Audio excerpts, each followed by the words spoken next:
তো আমরা কয়েকদিন যাবত দেখতে পাচ্ছি একটা বাংলাদেশে একটা সার্কাস জাতীয় কিছু একটা হচ্ছে, নাটক জাতীয় কিছু একটা হচ্ছে, আমার কাছে মনে হচ্ছে। আমি বললাম না যে আমি কথাগুলো আটকায় রাখতে পারি না, আমার জানি কেমন একটা বাজে অভ্যাস আছে। আমার কাছে সব কিছু সাজানো নাটক মনে হচ্ছে। এই কদিন আগে দেখলাম, আগে আমরা দেখতাম যে শেখ হাসিনা কিছু করার আগে একটা অপকর্ম কোথাও ঘটাতো, আমরা তখন বুঝতাম যে সে কিছু একটা ঘটনা ঘটাবে, তো একদিকে আমাদের দৃষ্টি নিয়ে যেত আর কাজটা দিক দিয়ে করতো। একটা গল্প বলি ছোট্ট করে, যদি আপনারা বুঝতে পারেন আর কি, যদি বুঝতে পারেন, সাংবাদিক ভাই বিশেষ করে বলছি। ইস্ট পাকিস্তান বক্সিং চ্যাম্পিয়ন একজন ছিলেন, নাম ছিল রহমতুল্লাহ। উনি ছিলেন গাড়ির মেকানিক, আমাদের বাড়ির সামনে গ্যারেজ ছিল।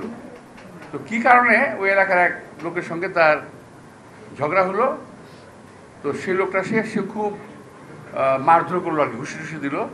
তো এর মধ্যে সেই লোকটাকে বাবা রেখে নিয়ে আসছে, বাপটা বয়স্ক।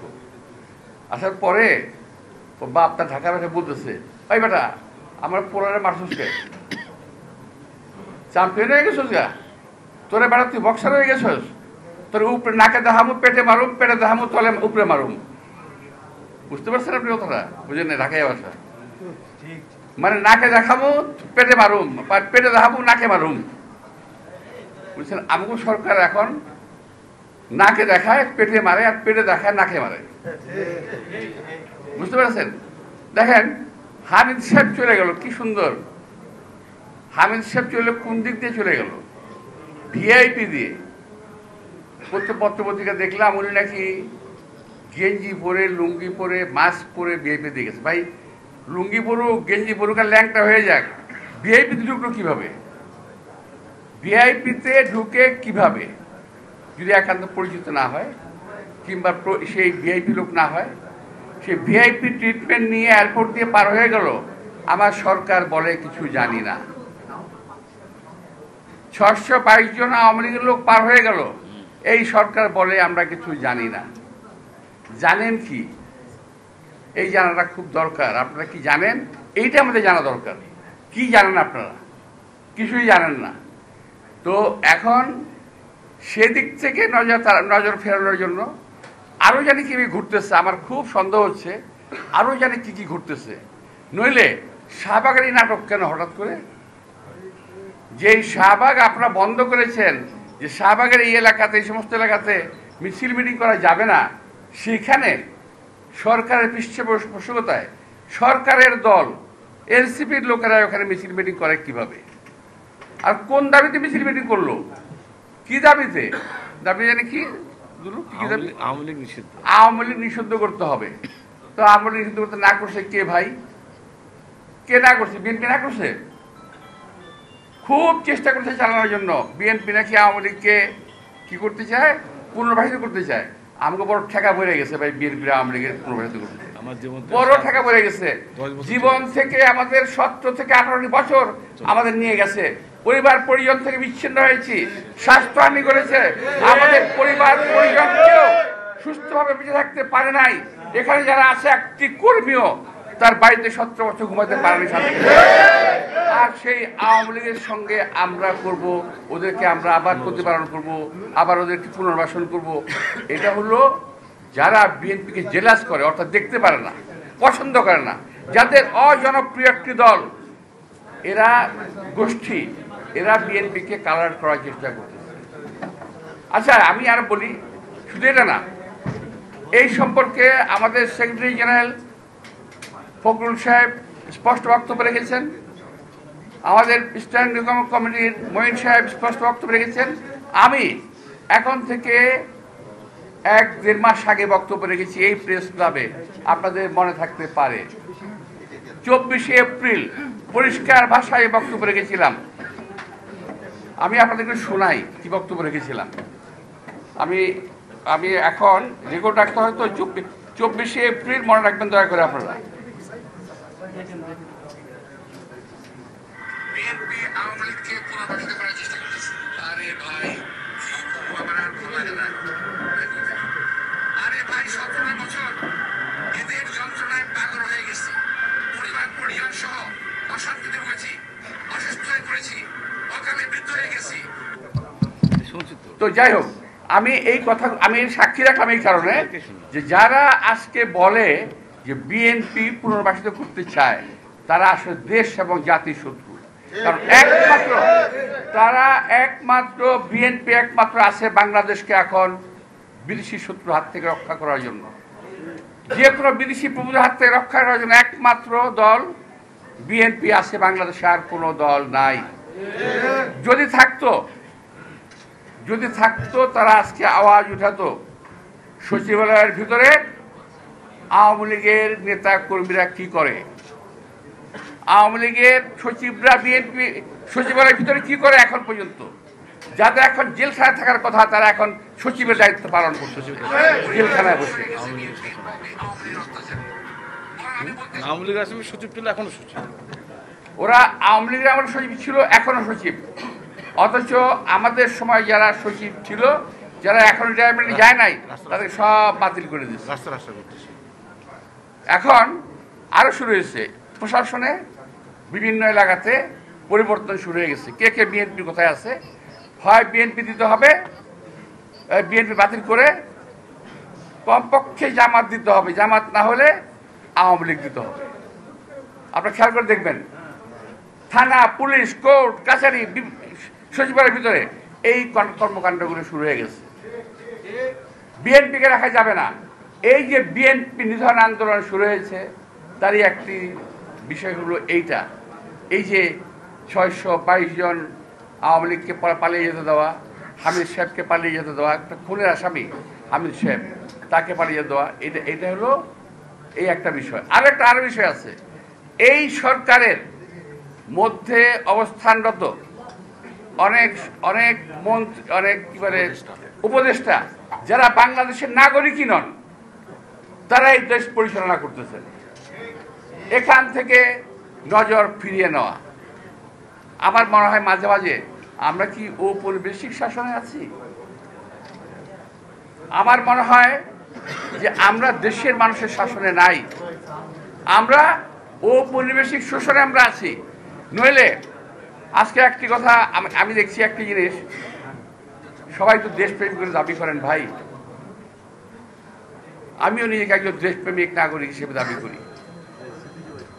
আমি অন্য কারো কথা বলছি না, আমি আমার নিজের পক্ষ থেকে বলছি, দায়িত্ব নিয়ে বলছি যে আমি কেন ইচ্ছা করলে সেন্ট মার্টিন যেতে পারি না, আমি কেন ইচ্ছা করলে সাজেক যেতে পারবো না, আমি কেন ইচ্ছা করলে বাগাইছড়ি যেতে পারবো না। আমি একটু এই সরকারের কাছ থেকে জানতে চাই, আমরা কি কোনো পরাধীন রাষ্ট্রে বসবাস করি? আমাদেরকে সেন্ট মার্টিন, বাগাইছড়ি কিংবা সাজেক যেতে পাসপোর্ট ভিসা লাগবে? আমি এই সরকারের কাছে স্পষ্ট উত্তর জানতে চাই, ঘটনাটা কি। আমি এটাও বুঝি না, আমার এনসিপির ভাইয়েরা যারা বলতে চান দ্বিতীয় স্বাধীনতা, তারাই সন্দেহের কথা বলছেন না কেন? তারা কেন কথা বলছেন না? আর কেউ যদি আমাকে প্রশ্ন করে আপনি কেন বলছেন, আমি বলছি এই কারণে এই দেশটাকে আমরা যুদ্ধ করে স্বাধীন করেছি। সুতরাং এই দেশটাকে শহীদ রাষ্ট্রপতি জিয়া রহমান যুদ্ধ করে স্বাধীন করেছে, কারো কাছে বিক্রি করে দেওয়ার জন্য নয়। প্রিয় ভাইরা,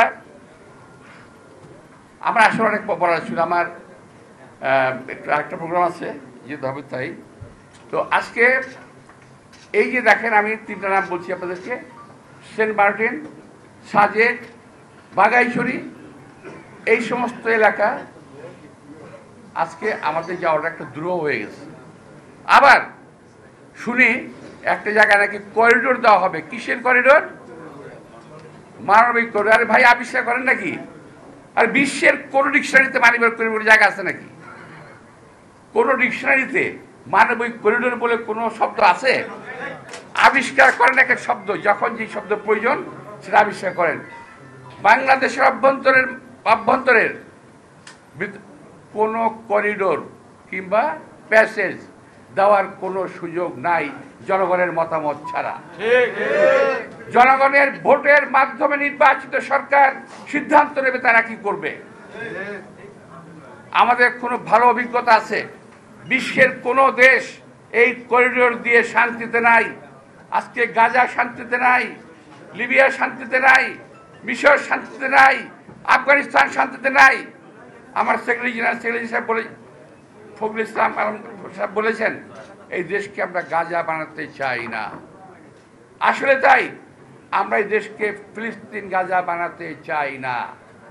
আমরা এই দেশে আমরা লক্ষ্য করছি অনেক বিদেশিদের আগমন ঘটেছে, সন্দেহভাজন বিদেশিদের আগমন ঘটেছে। বিভিন্ন সময় তারা বিভিন্ন মিশন নিয়ে আসতেছে।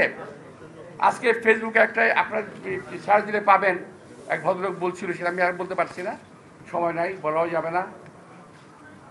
তো আমার ধারণা এই সরকার ইচ্ছাকৃতভাবে এই অপকর্মগুলো করছে।